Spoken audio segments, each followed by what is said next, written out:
Thanks, listeners, for joining us for today's Elko Live here on KELK as we're sitting down just one day in advance to record our program so we can accommodate all this Elko County Fair, livestock show, parimutuel horse racing fun this weekend. It all kicks off with the parade downtown, which I got to announce. I was so excited to do that, and so we needed to record the program because it's Friday, and our guest today, as we feature the first Friday of a brand new month, welcome to September 1st to talk about your public lands from the Bureau of Land Management. We are pleased to have Clint Mothershed, who is going to be talking about fire season, which is still with us, even though temperatures are cooler and we've had some moisture. Gerald Dixon is Elko BLM District Manager. Welcome. I guess we can start with the boss. Gerald, how are you today? Yeah. Good, not bad. It's definitely been busy. We're busy according to the seasons, of course, and Clint will have some good messaging for what we think remainder of fire season is. But we're heading into the Labor Day weekend, so at our campgrounds, kind of got some remote ones that are out there, but they do have their periods of where they're really busy. Around 4th of July, Labor Day weekend. Over the winter, access, you're limited with access, but one thing we've had in common with some other agencies in the past, this spring and summer, is a lot of vandalism, kind of exceptional. We haven't dealt with something on this level in quite a while.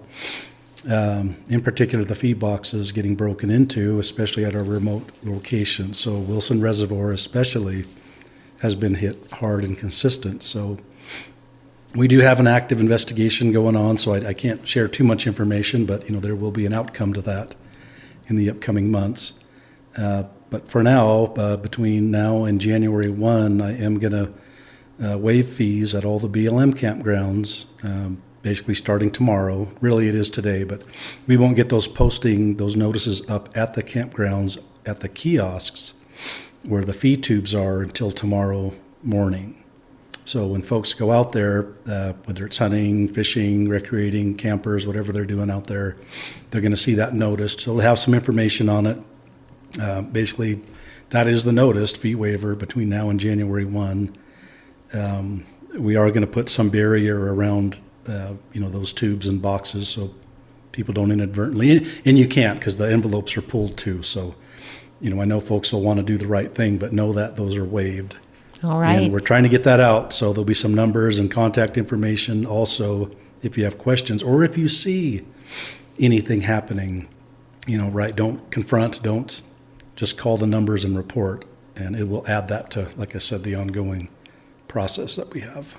And basically the idea is, waiving these fees, it's unfortunate that this is happening, but you just don't want to put money in the hands of people that continue to vandalize and to steal from these boxes. Yeah, exactly. I kind of wish it was more of a positive reason why I was waiving, but unfortunately, we just don't want to continue, especially with Labor Day weekend coming, and people want to do the right thing and pay the fees, right? And I just don't want to basically hand them over to people that are very good at doing what they're doing right now and putting it in their pocket. So it's not. I know people work hard for the dollars that they have, and I want it to go where it should go, not to where it kind of been going. Oh, Gerald, well, thank you again. And this notice says the BLM is committed to providing clean and safe public facilities, and so it's important the community does, be watchful and report anything that's suspicious. It could lead to the perpetrator.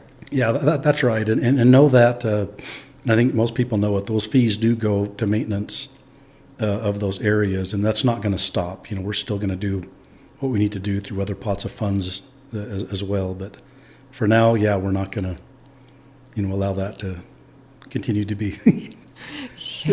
Yeah, why perpetuate that? And these are the 4 collection campground fee sites, right? So there's 4 of them, right? Yep, that's right. So we have, farther up north, Wilson Reservoir Campground.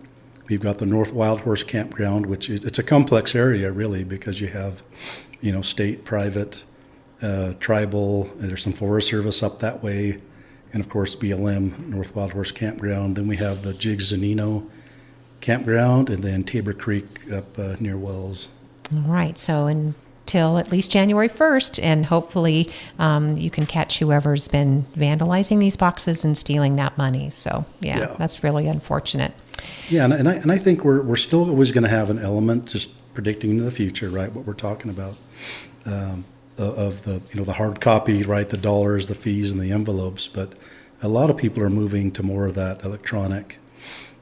We all got the technology, right? And I think there is some service out there now in that area. So there are some things we're exploring, other investments to make to where we don't even have to deal with cash anymore. But we're always going to have that element, though. Just know that. All right, Gerald. Thanks for again, good advice. Don't approach people. Just call to report it, and I guess enjoy it for the time being, but wishing it was for a different reason.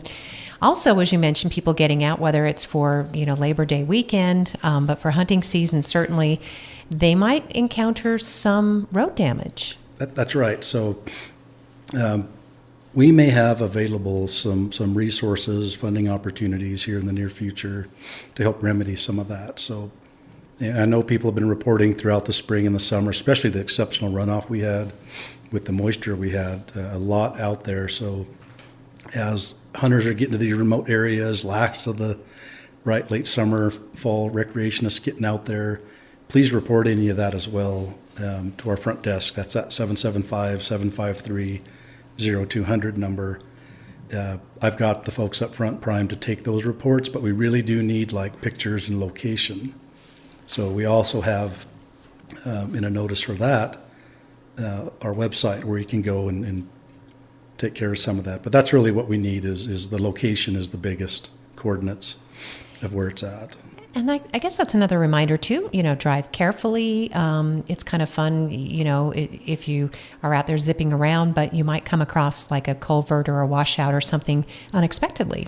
Yeah, that's right. So, some of the roads out there aren't in the greatest shape anyway. Some of them seem like they're in pretty good shape, and you can go relatively fast, right? So always slow down, pay attention, be situationally aware. But some of these areas, what we're finding is the washout may be a foot or two wide, that's it, but 4 or 5 feet deep. So you hit that going fast, it's not going to be a good outcome. So, yeah. Be careful. Be careful. Yeah. All right, Gerald, thanks. Yep. Again, the BLM.gov Elko district office, it's easy to kind of drill down online, and you can be a reporter out there and help them so that they can repair some of those damaged areas. Sounds like a good plan. Yep. And speaking of a good plan, the month of September, there's going to be a Public Lands Awareness and Appreciation Day, Gerald, and this is a free family event. Yeah, that's right. So September 23rd, 9 to 3 p.m., that's going to be right there in front of our office. So folks may or may not know that we have a larger arboretum up front, all kinds of different tree species, shrubs. We've got some tables, and it's actually been kind of popular the last couple years. I see people taking photographs, whether it's graduation, wedding. It's like a little park if people haven't been by, and we're really fixing that up. Mostly large vegetation, a lot of biomass removal, getting it where it needs to be. So we need help with that.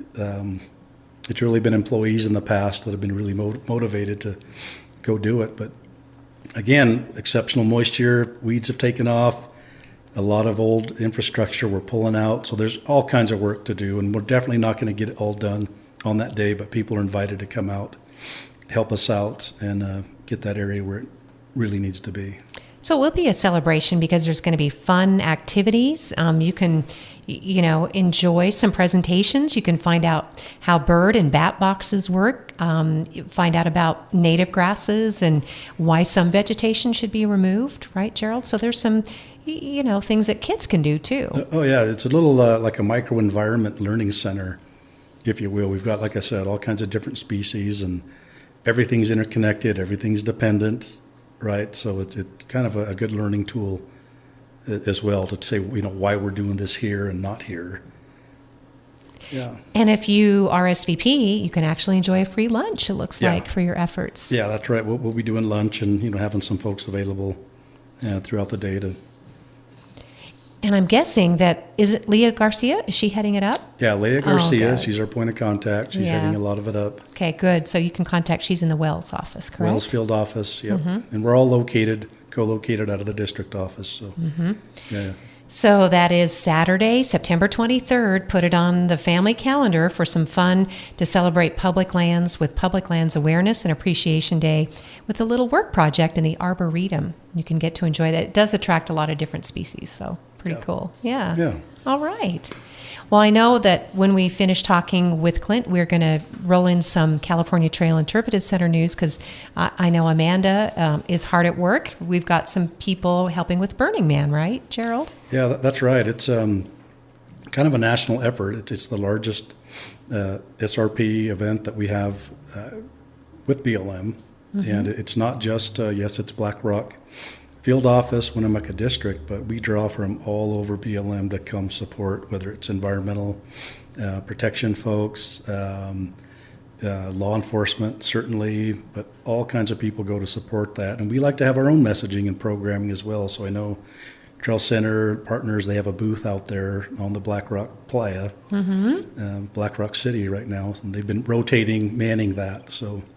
And people who have not experienced Burning Man or even heard about it for a while because of, say, COVID, it is a city that springs up in the Black Rock Desert. So. Oh, yeah, big city, multiple districts within the city. I think they're at 70,000 now. Maybe that's the cap now, 70,000 people, which is a lot of people for basically a week on the playa in the desert. Yeah, and they kind of make it up as they go. I mean, it is, though, carefully planned and coordinated and permitted. That's an important thing to stress. So, that's right. Yes.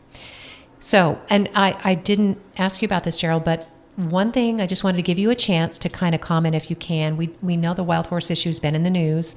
Is there anything that you do want local people to know about what we're doing with our wild horses? Yeah, so it's, we're somewhat unique. Like we just had that Antelope North gather concluded. We ended up doing, I think, 1,971 horses come off. We were targeting 2,000. It was the largest horse gather in the country this year. There's reasons we do that. So I think I've publicly shared that, the high AML, a certain number, and we're 10 to 14 times over that. So we estimate about 6,800 horses out on the range, minus, what we gathered this year. Wow, that's an incredible impact. AML is appropriate management level. That's right. Okay. Yeah, we do a high and a low range. That low range, actually both ranges, but that lower end is more toward like the DNA and the genetics that you need at its lowest level to have a real population, a thriving population. And then, of course, you have that higher AML, based more off of what I understand, like the landscape, what it can really sustain. And like I said, if we're 10 to 14 times over the high AML, that's not good for what we've identified as forage availability and water sources out in that area. So it just kind of gives you some perspectives of why we were so urgent to do that gather.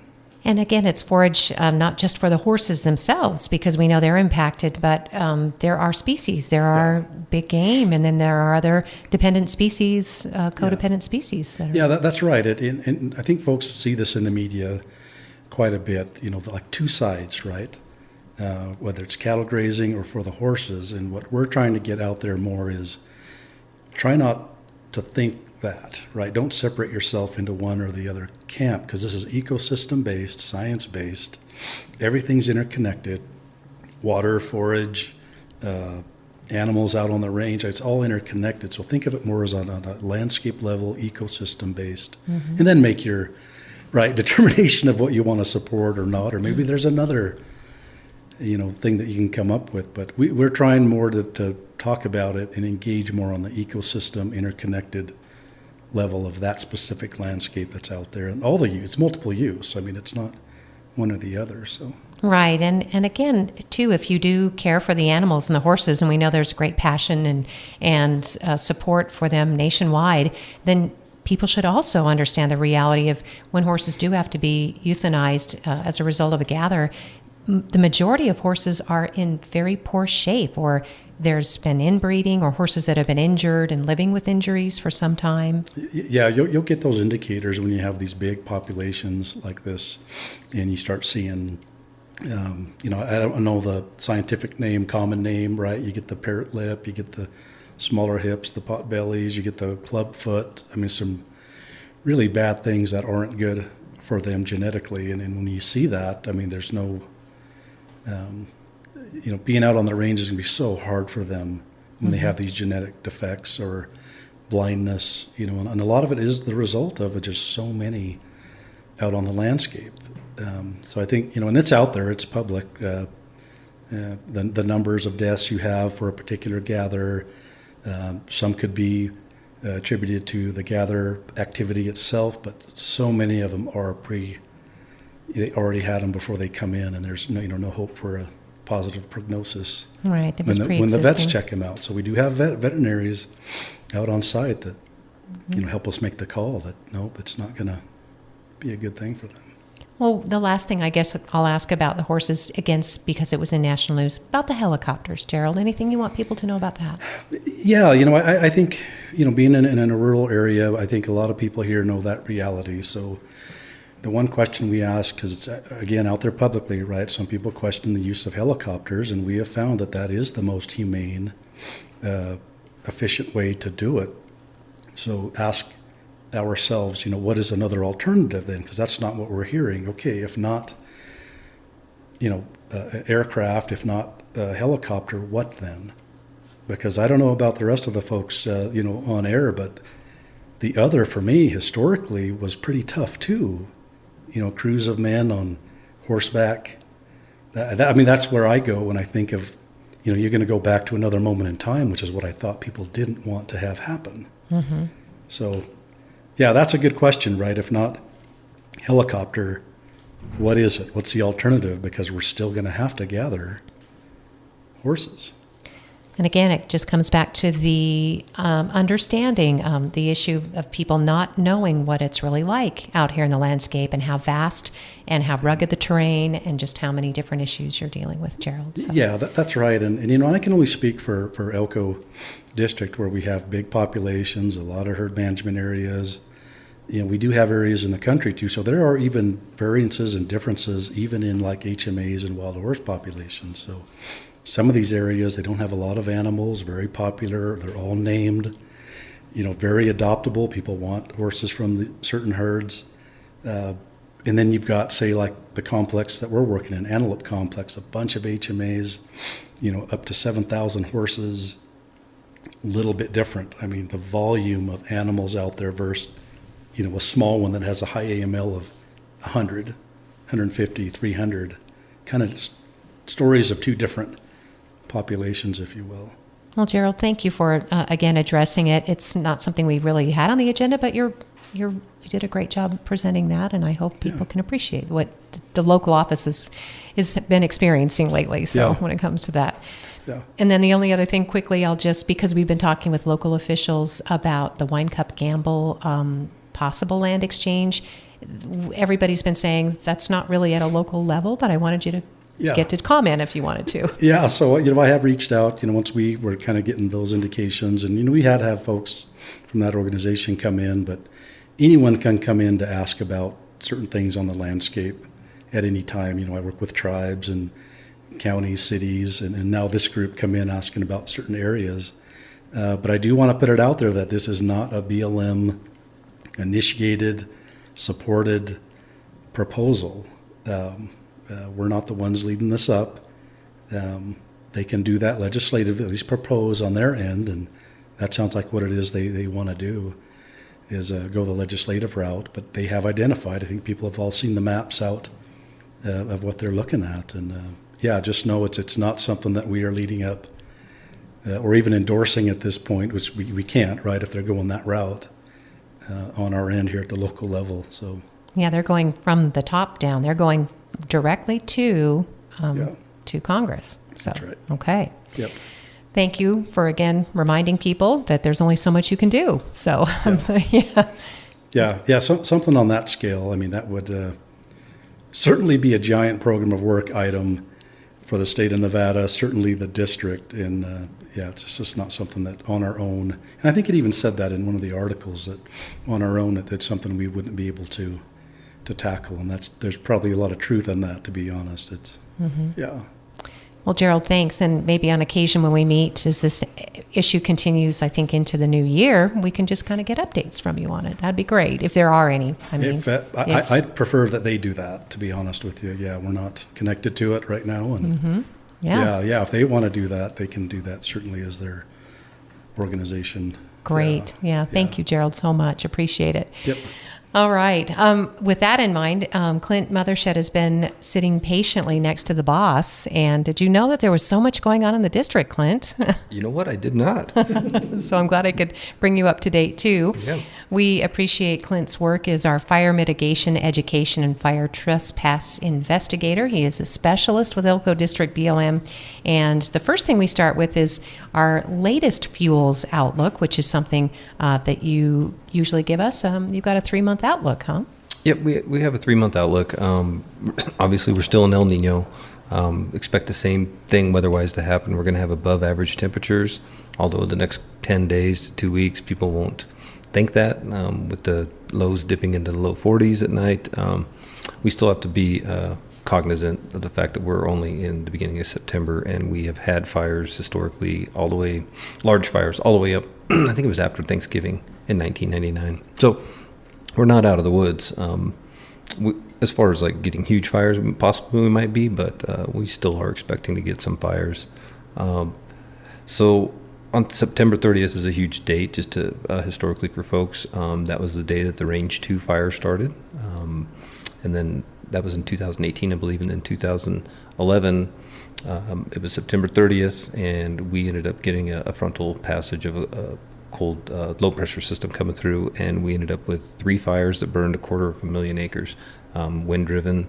The fuels were definitely at their driest point throughout the year of their growth cycle, so we had the Indian Chucker and Eisenhood fires, and they all happened at the same time, and they burned up a lot of acreage. And so we just need people to realize that although we haven't seen a lot of smoke in the air, that doesn't necessarily mean that we're out of the woods. Right, and even if it does get cool and we get some moisture, it's still dry and there's plenty of fuel to burn if there is an ignition source. There absolutely is plenty of fuel left to burn, yeah. Okay, so keep those things in mind as we're going into, well, we are already in hunting season. So. We are, yep. So for our hunters out there and our recreationists, we are still in fire restrictions.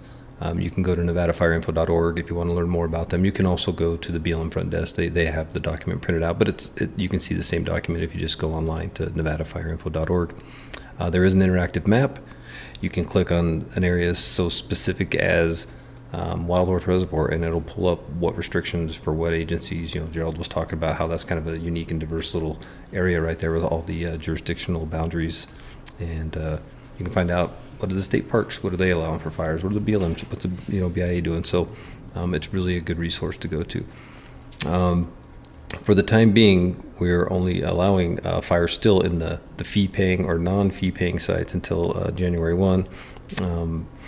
You're allowed to have open flame from a carbon-based source like a barbecue charcoal or wood, but if you're going to what we call dispersed sites, those are the ones where people just pull off the side of the road. There's a little pull out there and they make their own little rock ring and start fires. Those aren't allowed. Reason being is that there's no fuel treatments have been done. So there's still the potential exists for getting an intended fire to start. We may be going out of restrictions after this weekend. It's not been deeply discussed, but it's been brought up. We're just going to kind of wait and see how much precipitation we got. I mean, some forecasts are saying the east side of Elko County is going to get an inch of rain. I think over on this side, anywhere between a half and a quarter inch. So we are getting a good humidity recovery at night, obviously, but then it being nice and cool. And the days are getting shorter. So we're hopeful that possibly we can, if no less than hopefully the end of September, maybe we can be done with restrictions. We just still need to see what the weather's going to do after these next 2 weeks. For folks that are out hunting, make sure if you do have your fire, on a fee-paying site that you still, or if we do go out of restrictions, and you are at one of those dispersed sites I talked about, make sure you still have water available. Have a shovel there. If you have a fire extinguisher and it's just sitting in a bracket somewhere in your camp trailer, put it out by your fire, please. We could get those frontal passages I spoke of with the Chucker, Indian, and Eisenhower fires, we can get those in the really strong winds, typically dry air on the leading into that too, and we can get pretty extreme fire growth pretty quickly. So if we do go out of fire restrictions, please have a shovel, have water, have an extinguisher handy. And if you do, obviously people wake up in the morning, have a fire, maybe make their coffee over it, cook their breakfast over it. If you're going to leave for an extended period or even just a short period, leave your camp and leave that unattended. Please put water on it, stir it up with a shovel, and then feel it with the back of your hand. And just keep doing that cycle till you feel no more heat on the back of your hand. And that way, everybody can be a little bit more assured that no fire will escape there. Because those frontal passages, they can have 60-mile-an-hour winds, so it could kick up a timber pretty easily out of an unattended fire and put it somewhere where we don't want it to. We, on the BLM, have not had a human-caused fire since July 28th, which is pretty remarkable, given the amount of fuel out there. I'd like to think it is the work that I do, but I really think it's just Mother Nature and sheer odds and luck. So I think it's the work you do. Yeah. Maybe some of it is. Thank but, you, Clint. Not yes. all of it. Yeah, we hope so. So folks that are going out, when we're talking about your trailers, if it's a camp trailer, UTV trailer, multiple trailers, check those for the dragging chains. I was in Salt Lake 4 weeks ago, about a month ago, and we were behind a truck on the interstate, and they were dragging a chain, and you could totally, in the middle of the day, you could see the sparks coming off of that thing. So check your chains. If your tires are weather checked, and what I mean by that is they're just really old and they actually start cracking on the outside, that could lead to a tire failure, which could lead to, who knows, a trailer fire. It could lead to sparks getting into the wildlands and starting a fire. And your axle bearings, if you haven't done anything with your axle bearings, I mean, some of the hunting trailers that folks use are pretty old. They've been gutted out and they just use it as a shelter from the elements. But make sure your axle bearings have grease as well. Make sure your vehicles are running well, and your UTVs are equipped with an exhaust that has an approved spark arrestor. Some performance exhausts don't have a screen in there that's designed to catch all the carbon that comes out of the engine, and that can start a fire. So with that screen in there, it completely reduces the potential of that happening. And no-brainers, never park on the dry grass. I mean, if you're going out there, you want to pull over and do some spotting on your way to camp, you might have already overworked the brakes on your trailer or your vehicle, and then your exhaust will be hotter. And if your diesel regens while you're parked out on grass that's tall enough to contact your exhaust, you could get a fire. So it's just best never to park on dry grass. And the top causes in Elko County outside of lightning, still roadside ignitions. It's all based off of just vehicle maintenance, just general maintenance, from your tires to your brakes to your engine. And debris burning is still closed. I think the county will address that at an appropriate time. I haven't talked to Matt Peterson, so I'm not sure exactly when that'll be. All right. And for all of these messages and more, you can look for Clint at special events, right? Yeah. Well, we got the Elko County Fair coming up. I think we're just participating in the parade this year. Nice. The prevention group as a whole. And then we will have the Elko Car Show here, that was weekend of September 9th. And expecting maybe possibly Smokey will make an appearance before he goes and hibernates. So. Oh, good. Yeah. We're glad we get to see one last Smokey appearance. So, and then I'll also be at the Public Lands Awareness Day as well. We'll have a booth there for fire prevention. Oh, there's great. some really good examples in there as far as reducing your ladder fuels. Right, reducing ladder fuels and probably different types of vegetation that are more fire resistant than others. So, yes, yeah, and they look great in your yard, and some of them are drought resistant or don't use as much water. So, Drought tolerant for sure. Lots of different reasons to support that. Thank you, Clint, very Thank you. much. I know, Gerald, you wanted to add something to the program? Yeah, just a quick item, related item for me. I want to take advantage of the opportunity being on air, and I hope I don't jinx us, so I am knocking on the desktop anyway. Just wanted to thank the interagency partners. So even though it has been kind of a wet year, right, we've still been responding to a lot as an interagency. There's still a bunch on the list. They're not getting big, which is awesome, and we're hitting them hard early on. Of course, BLM, NDF, Forest Service, the tribes, BIA, Elko County. But I want to highlight the volunteers, the volunteer fire departments. These people got jobs. They got other things they're doing, and they work just as hard as we do. They're out. They don't get paid for this. They're not compensated for it. So I just thought I'd put that out there, too, that we are thankful that those are a lot of times the most immediate on-site first responders there, and I want to say thank you to those folks. Well, thank you, Gerald Dixon, our Elko District Manager for BLM. And if you are a volunteer, whether city, county, thanks again for your response and for your family for supporting you doing that, because it's a big endeavor. Oh, yeah, it's a sacrifice. Yeah. People do sacrifice time and family to do it, and thank you. It makes a big difference. So, well, Clint, thank you. We know that we'll look forward to Public Lands Awareness and Appreciation Day on Saturday, September 3rd. Then the following Saturday, Amanda Halsey and the crew from California Trail Interpretive Center are hosting the Wild and Scenic Film Festival, and they hope to inspire conservation and activism and just involvement on your public lands. They'll be showing a series of conservation films, and this will be at the Northeastern Nevada Museum. They just wanted to have this kind of central location. There'll be some cocktails hosted by the Silver Dollar, some raffles. It's free to attend, but they do appreciate donations. And it's Saturday, September 30th at the museum. And there's a QR code. You can reserve your seats either via that QR code or find out more at californiatrailcenter.org. So that's something to look forward to for the month of September as well. That's going to be really great.